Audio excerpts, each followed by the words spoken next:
Genesis, chapter 1. In the beginning, God created the heavens and the earth.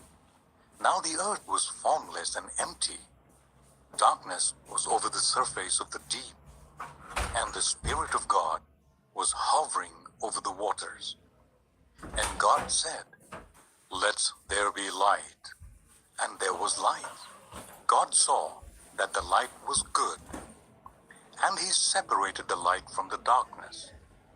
God called the light day, and the darkness He called night. And there was evening, and there was morning, the first day. And God said, "Let there be a vault between the waters to separate water from water." So God made the vault and separated the water under the vault from the water above it. And it was so. God called the vault sky. And there was evening, and there was morning, the second day. And God said, "Let the water under the sky be gathered to one place, and let dry ground appear." And it was so. God called the dry ground land, and the gathered waters He called seas. And God saw that it was good. Then God said, "Let the land produce vegetation, seed-bearing plants and trees on the land that bear fruit with seed in it, according to their various kinds." And it was so.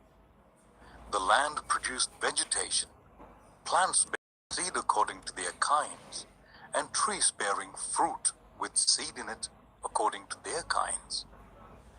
And God saw that it was good. And there was evening, and there was morning, the third day.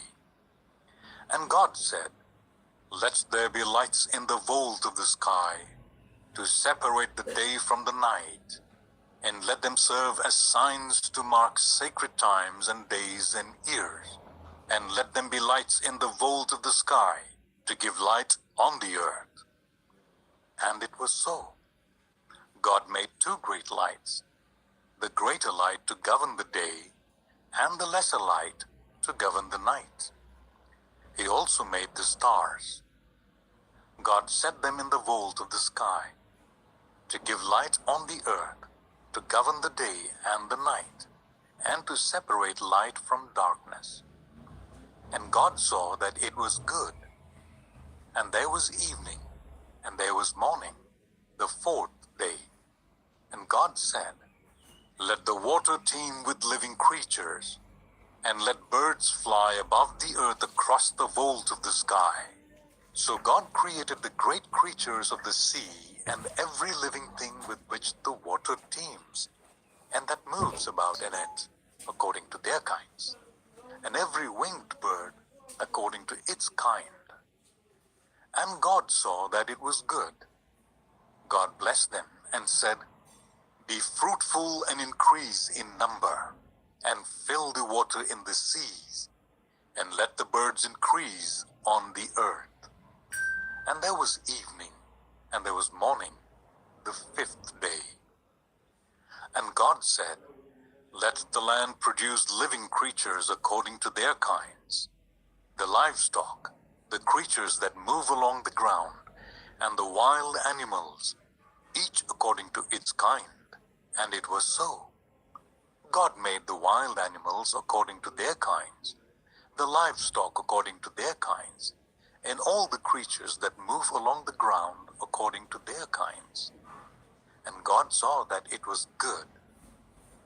Then God said, "Let us make mankind in our image, in our likeness, so that they may rule over the fish in the sea, and the birds in the sky, over the livestock, and all the wild animals, and over all the creatures that move along the ground."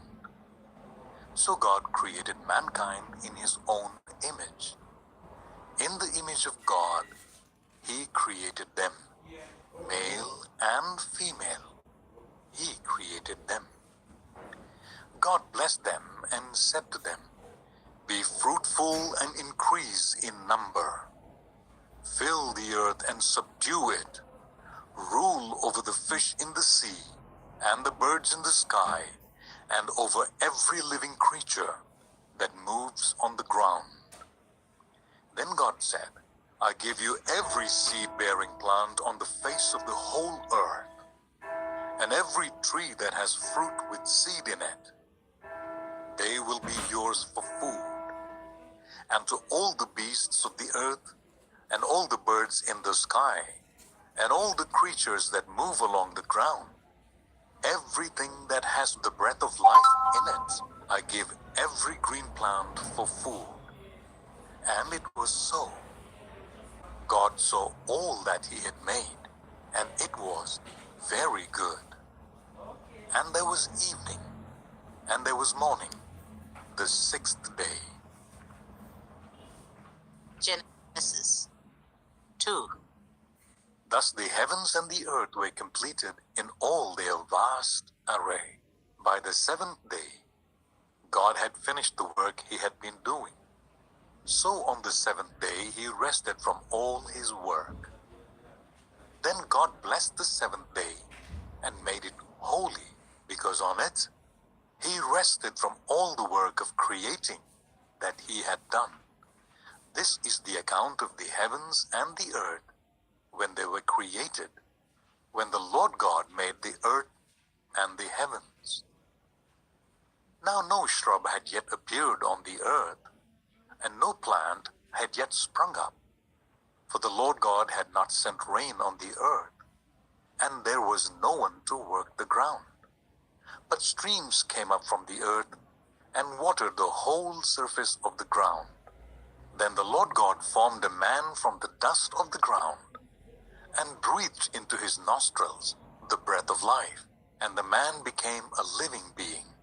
Now the Lord God had planted a garden in the east, in Eden, and there he put the man he had formed.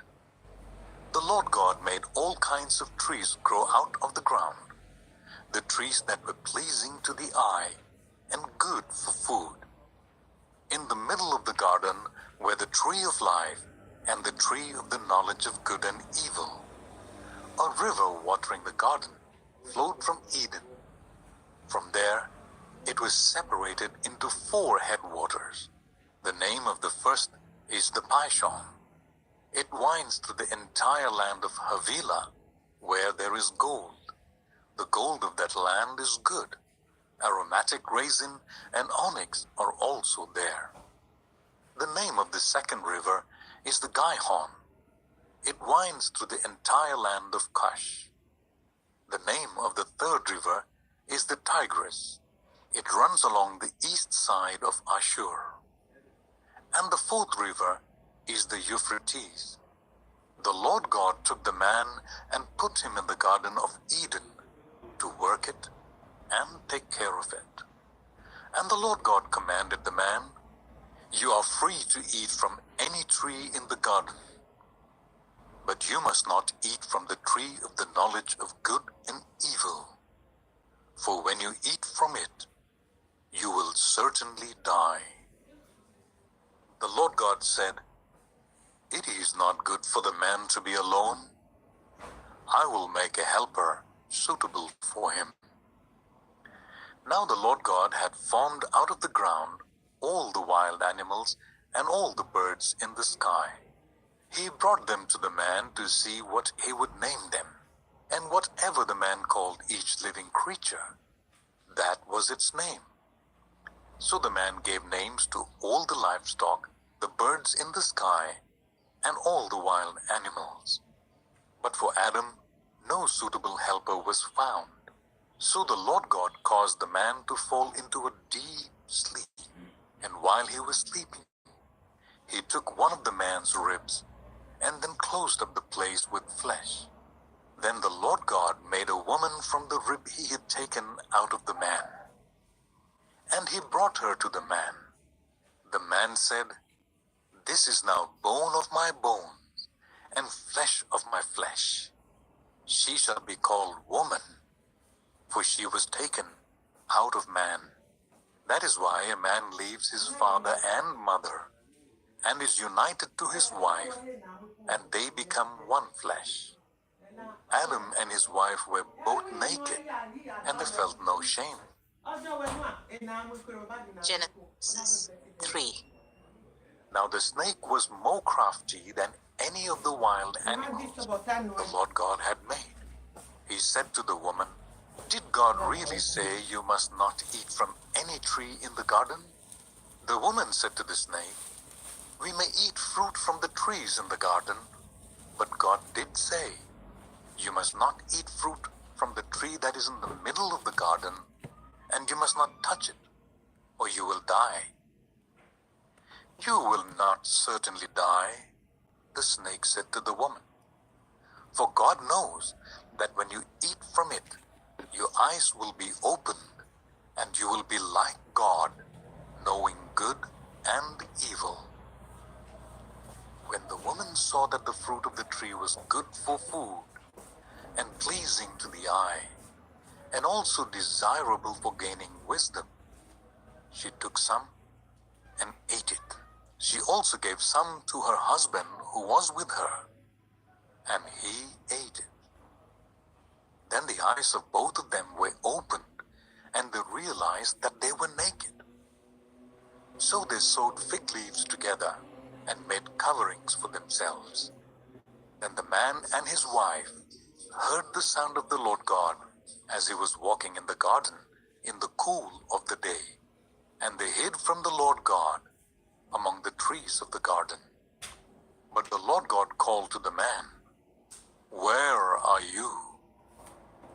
He answered, "I heard you in the garden, and I was afraid because I was naked, so I hid." And he said, "Who told you that you were naked? Have you eaten from the tree from which I commanded you not to eat?"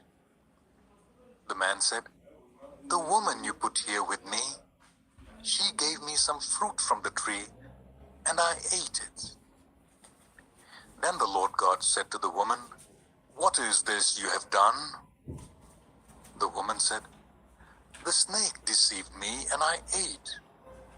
So the Lord God said to the snake, "Cursed are you above all livestock and all wild animals. You will crawl on your belly, and you will eat dust all the days of your life. And I will put enmity between you and the woman, and between your offspring and hers. He will crush your head, and you will strike his heel." To the woman he said, "I will make your pains in childbearing very severe. With painful labor, you will give birth to children. Your desire will be for your husband, and he will rule over you." To Adam he said, "Because you listened to your wife and ate fruit from the tree about which I commanded you, you must not eat from it. Cursed is the ground because of you. Through painful toil, you will eat food from it all the days of your life. It will produce thorns and thistles for you, and you will eat the plants of the field. By the sweat of your brow, you will eat your food until you return to the ground, since from it you were taken. For dust you are, and to dust you will return." Adam named his wife Eve, because she would become the mother of all the living. The Lord God made garments of skin for Adam and his wife, and clothed them. And the Lord God said, "The man has now become like one of us, knowing good and evil. He must not be allowed to reach out his hand and take also from the tree of life and eat, and live forever." So the Lord God banished him from the Garden of Eden to work the ground from which he had been taken. After he drove the man out, he placed on the east side of the Garden of Eden cherubim and a flaming sword flashing to and fro to guard the way to the tree of life. Genesis 4. Adam made love to his wife Eve, and she became pregnant and gave birth to Cain. She said, "With the help of the Lord, I have brought forth a man." Later, she gave birth to his brother, Abel. Now Abel kept flocks, and Cain worked the soil. In the course of time, Cain brought some of the fruits of the soil as an offering to the Lord. But Abel also brought an offering, fat portions from some of the firstborn of his flock. The Lord looked with favor on Abel and his offering, but on Cain and his offering, he did not look with favor. So Cain was very angry, and his face was downcast. Then the Lord said to Cain, "Why are you angry?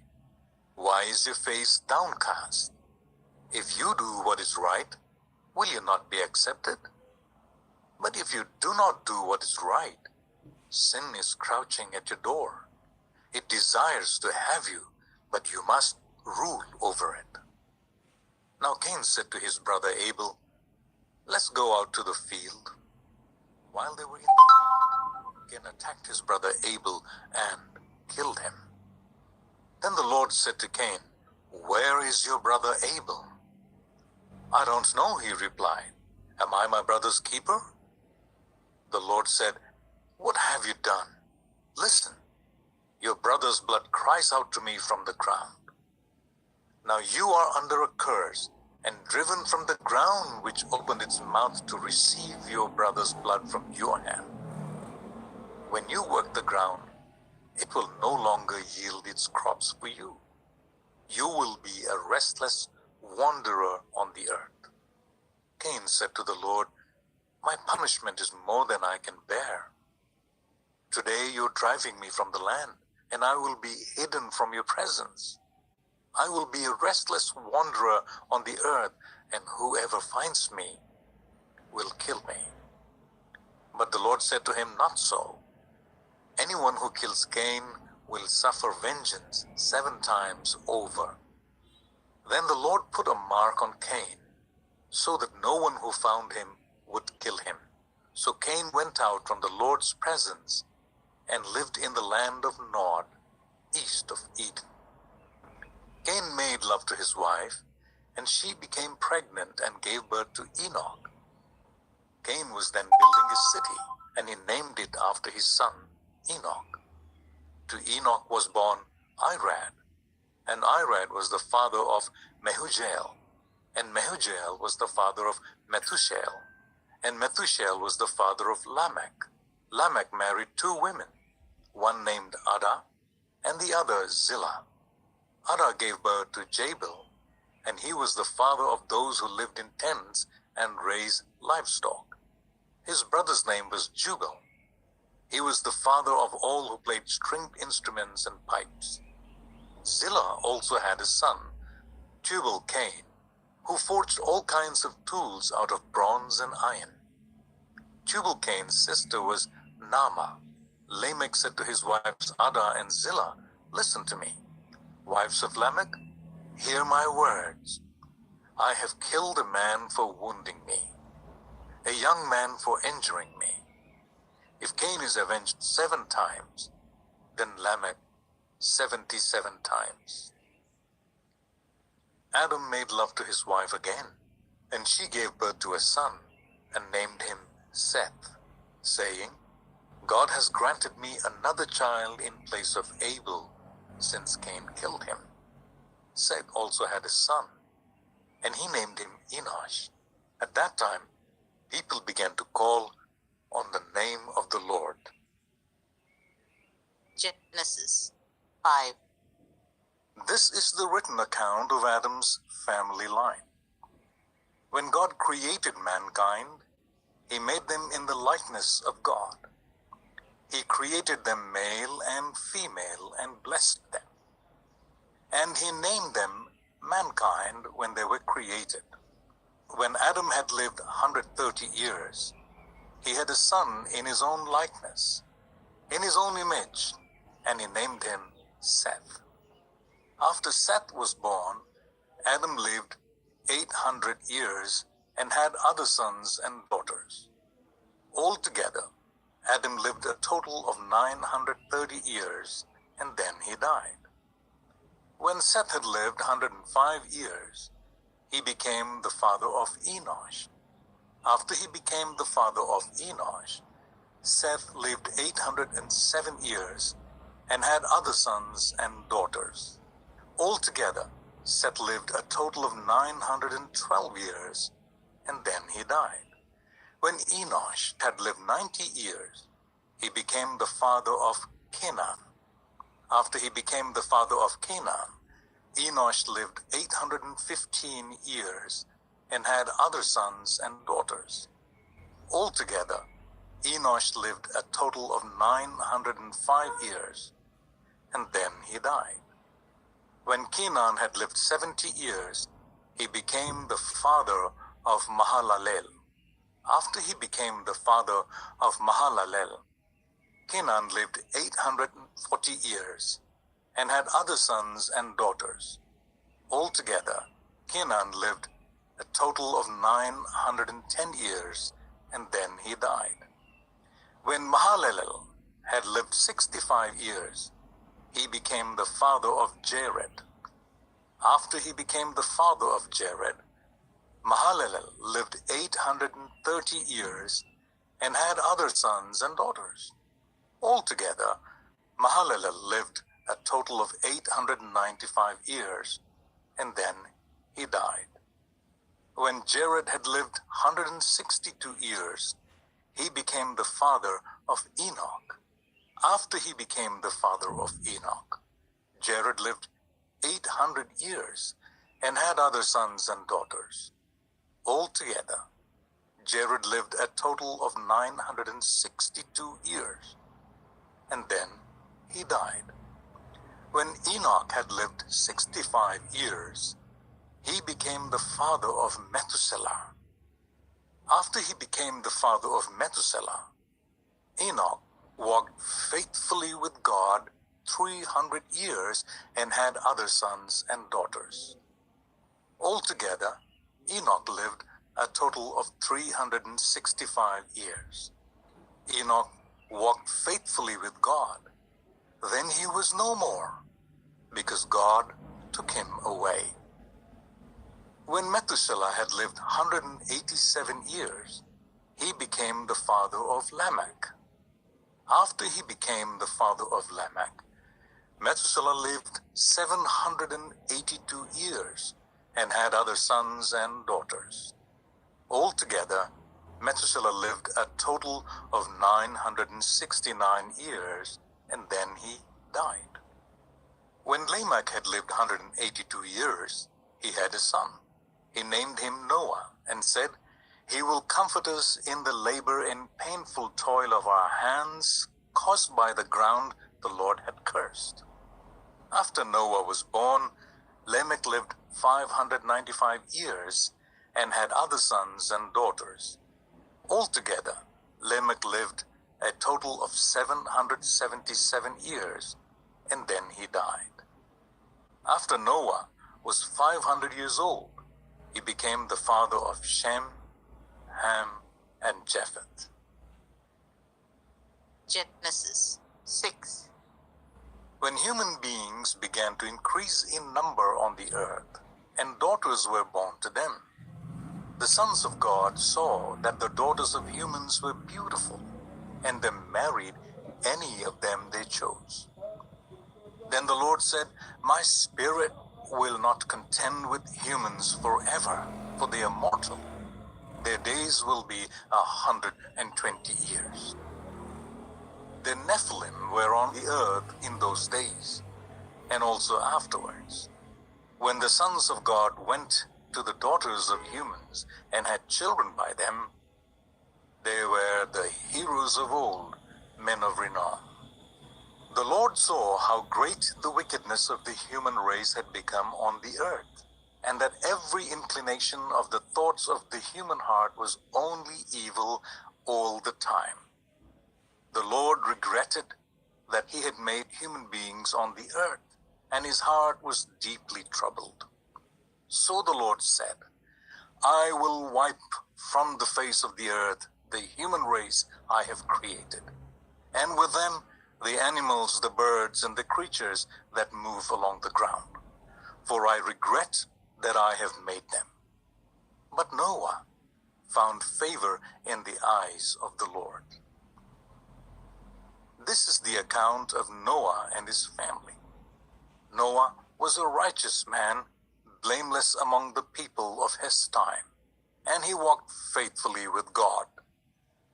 Noah had 3 sons, Shem, Ham, and Japheth.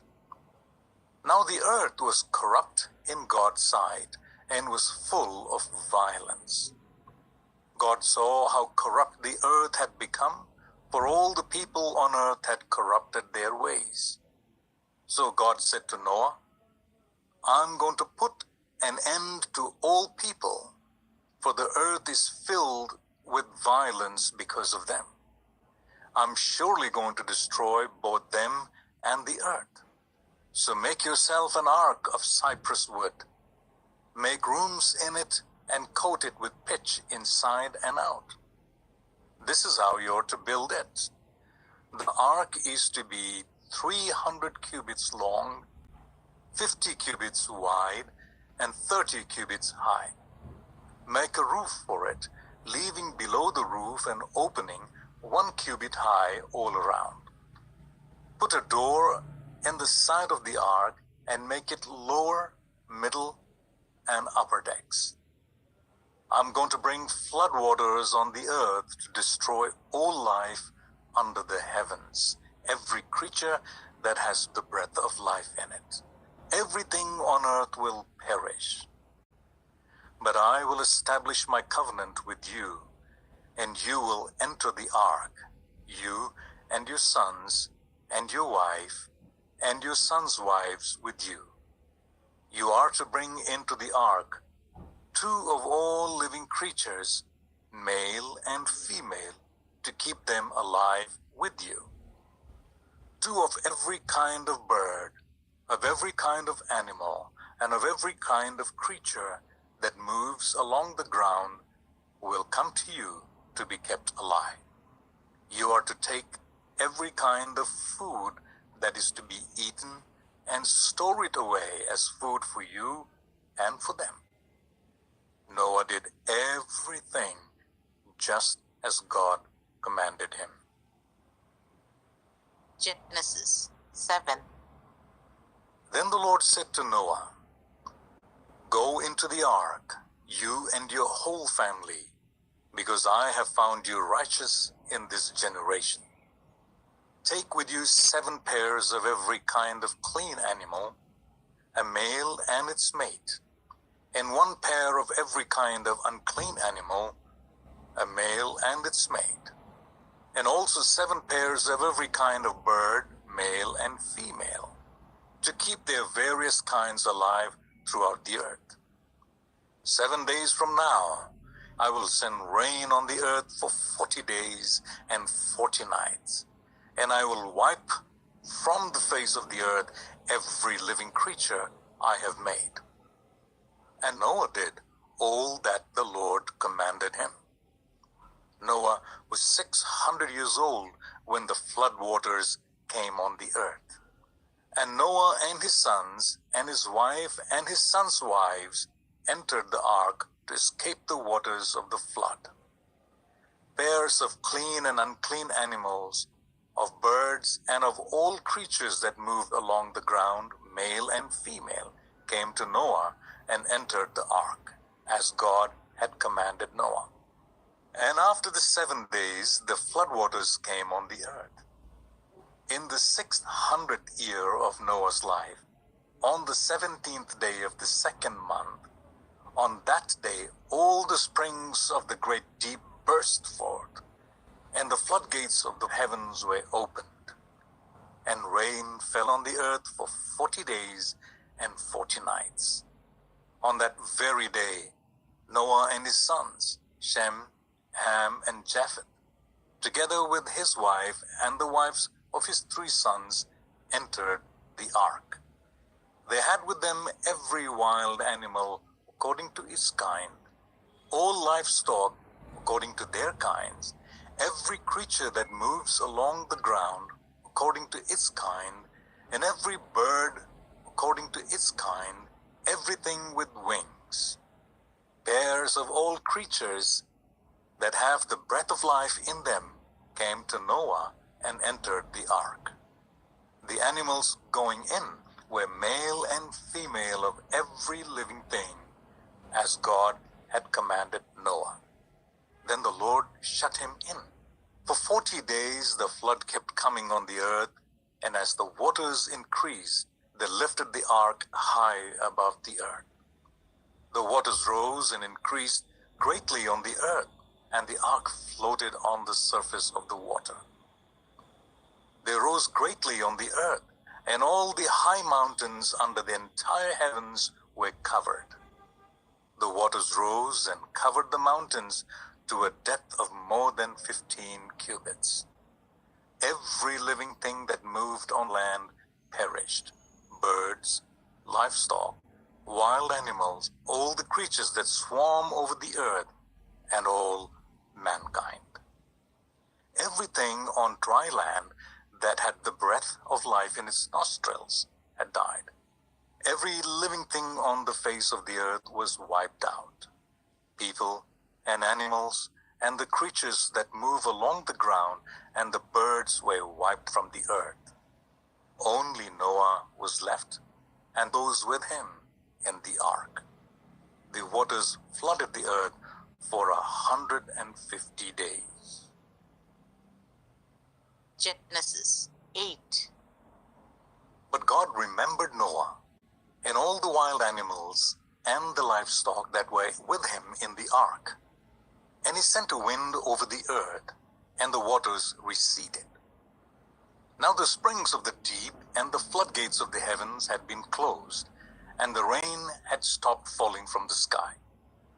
The water receded steadily from the earth. At the end of the 150 days, the water had gone down.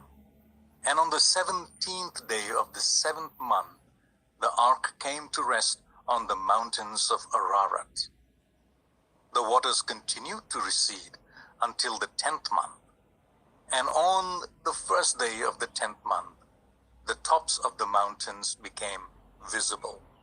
After 40 days, Noah opened a window he had made in the ark, and he sent out a raven, and it kept flying to and fro until the water had dried up from the earth.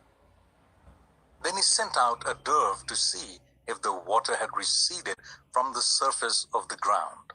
But the dove could find nowhere to perch, because there was water over all the surface of the earth. So it returned to Noah in the ark. He reached out his hand and took the dove and brought it back to himself in the ark. He waited 7 more days and again sent out the dove from the ark. When the dove returned to him in the evening, there in its beak was a freshly plucked olive leaf. Then Noah knew that the water had receded from the earth. He waited 7 more days and sent the dove out again, but this time it did not return to him. By the first day of the first month of Noah's 601st year, the water had dried up from the earth. Noah then removed the covering from the ark and saw that the surface of the ground was dry. By the 27th day of the 2nd month, the earth was completely dry. Then God said to Noah, "Come out of the ark, you and your wife, and your sons and their wives. Bring out every kind of living creature that is with you, the birds, the animals, and all the creatures that move along the ground, so they can multiply on the earth and be fruitful and increase in number on it." So Noah came out together with his sons and his wife and his sons' wives. All the animals and all the creatures that move along the ground and all the birds, everything that moves on land, came out of the ark, one kind after another. Then Noah built an altar to the Lord, and taking some of all the clean animals and clean birds, he sacrificed burnt offerings on it. The Lord smelt the pleasing aroma and said in his heart, "Never again will I curse the ground because of humans, even though every inclination of the human heart is evil from childhood. And never again will I destroy all living creatures as I have done. As long as the earth endures, seed time and harvest, cold and heat, summer and winter, day and night will never cease. Genesis 9. Then the Lord blessed Noah and his sons, saying to them, Be fruitful and increase in number and fill the earth. The fear and dread of you will fall on all the beasts of the earth, and on all the birds in the sky, on every creature that moves along the ground, and on all the fish in the sea. They are given into your hands. Everything that lives and moves about will be food for you. Just as I gave you the green plants, I now give you everything. But you must not eat meat that has its lifeblood still in it. And for your lifeblood, I will surely demand an accounting. I will demand an accounting from every animal, and from each human being too. I will demand an accounting for the life of another human being. Whoever sheds human blood, by humans shall their blood be shed. For in the image of God has God made mankind. As for you, be fruitful and increase in number. Multiply on the earth and increase upon it. Then God said to Noah and to his sons with him, I now establish my covenant with you and with your descendants after you, and with every living creature that was with you, the birds, the livestock, and all the wild animals, all those that came out of the ark with you, every living creature on earth. I establish my covenant with you. Never again will all life be destroyed by the waters of a flood. Never again will there be a flood to destroy the earth. And God said, This is the sign of the covenant I'm making between me and you and every living creature with you, a covenant for all generations to come. I have set my rainbow in the clouds, and it will be the sign of the covenant between me and the earth. Whenever I bring clouds over the earth, and the rainbow appears in the clouds, I will remember my covenant between me and you and all living creatures of every kind. Never again will the waters become a flood to destroy all life. Whenever the rainbow appears in the clouds, I will see it and remember the everlasting covenant between God and all living creatures of every kind on the earth. So God said to Noah, This is the sign of the covenant I have established between me and all life on the earth. The sons of Noah who came out of the ark were Shem, Ham, and Japheth. Ham was the father of Canaan. These were the sons of Noah, and from them came all the people who were scattered over the whole earth. Noah, a man of the soil, proceeded to plant a vineyard. When he drank some of its wine, he became drunk and lay uncovered inside his tent. Ham, the father of Canaan, saw his father naked and told his two brothers outside. But Shem and Japheth took a garment and laid it across their shoulders. Then they walked in backwards and covered their father's naked body. Their faces were turned the other way so that they would not see their father naked. When Noah awoke from his wine and found out what his youngest son had done to him, he said, Cursed be Canaan, the lowest of slaves will he be to his brothers. He also said, Praise be to the Lord, the God of Shem. May Canaan be the slave of Shem. May God extend Japheth's territory. May Japheth live in the tents of Shem, and may Canaan be the slave of Japheth. After the flood, Noah lived 350 years. Noah lived a total of 950 years, and then he died. Genesis 10. This is the account of Shem, Ham, and Japheth, Noah's sons, who themselves had sons after the flood. The sons of Japheth: Gomer, Magog, Madai, Javan, Tubal, Meshech, and Tiras. The sons of Gomer: Ashkenaz, Riphat, and Togarmah. The sons of Javan: Elisha, Tarshish, the Kittites, and the Rodanites. From these, the maritime people spread out into their territories by their clans and within their nations, each with its own language. The sons of Ham: Cush, Egypt, Put, and Canaan. The sons of Cush: Seba, Havilah, Septa, Rama, and Septeka. The sons of Rama: Sheba and Dedan. Cush was the father of Nimrod, who became a mighty warrior on the earth. He was a mighty hunter before the Lord. That is why it is said, like Nimrod, a mighty hunter before the Lord. The first centers of his kingdom were Babylon, Uruk, Akkad, and Calneh in Shinar. From that land he went to Assyria, where he built Nineveh, Rehoboth-ir, Calah, and Resen, which is between Nineveh and Calah, which is the great city. Egypt was the father of the Ludites, Anamites, Lehabites, Nephtuhites, Parthusites, Kasulahites, from whom the Philistines came, and Captorites.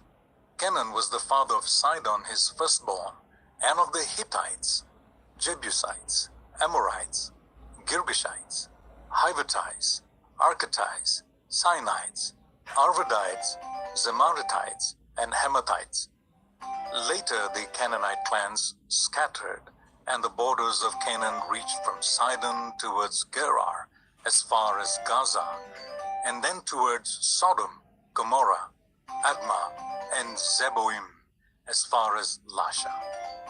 These are the sons of Ham by their clans and languages in their territories and nations. Sons were also born to Shem, whose elder brother was Japheth. Shem was the ancestor of all the sons of Eber. The sons of Shem: Elam, Ashur, Arphaxad, Lud, and Aram. The sons of Aram: Uz, Hul, Gether, and Meshech. Arphaxad was the father of Selah, and Selah the father of Eber. Two sons were born to Eber. One was named Peleg, because in his time the earth was divided. His brother was named Joktan. Joktan was the father of Almodad, Sheleph, Hazarmaveth, Jerah, Hadoram, Uzal, Dikla, Obal, Abimael, Sheba, Ophir, Havilah, and Jobab. All these were sons of Joktan. The region where they lived and stretched from Mesha towards Sephir in the eastern hill country. These are the sons of Shem by their clans and languages in their territories and nations. These are the clans of Noah's sons, according to their lines of descent within their nations. From these, the nations spread out over the earth after the flood. Genesis 11. Now the whole world had one language and a common speech.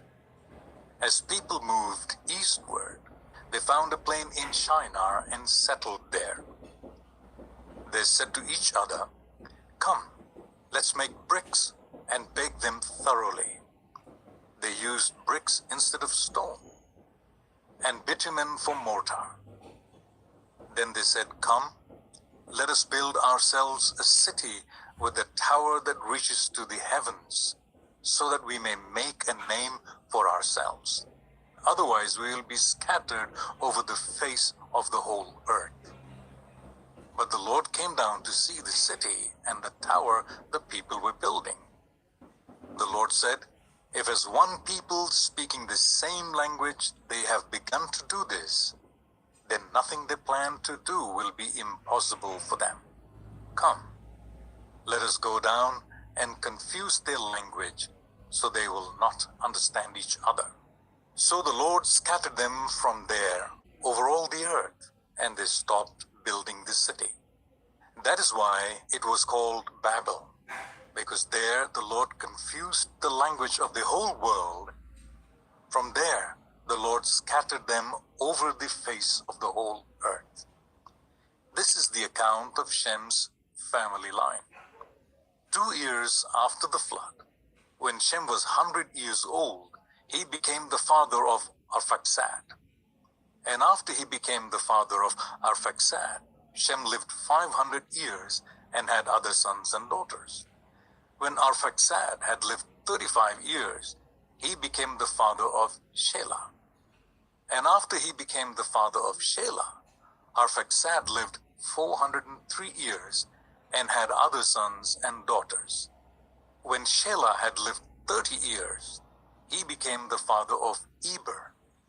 And after he became the father of Eber, Shelah lived 403 years and had other sons and daughters. When Eber had lived 34 years, he became the father of Peleg. And after he became the father of Peleg, Eber lived 430 years and had other sons and daughters. When Peleg had lived 30 years, he became the father of Reu. And after he became the father of Reu, Peleg lived 209 years and had other sons and daughters. When Reu had lived 32 years, he became the father of Serug. And after he became the father of Serug, Reu lived 207 years and had other sons and daughters. When Serug had lived 30 years, he became the father of Nahor. And after he became the father of Nahor, Serug lived 200 years and had other sons and daughters. When Nahor had lived 29 years, he became the father of Terah. And after he became the father of Terah, Nahor lived 119 years and had other sons and daughters. After Terah had lived 70 years, he became the father of Abram, Nahor, and Haran.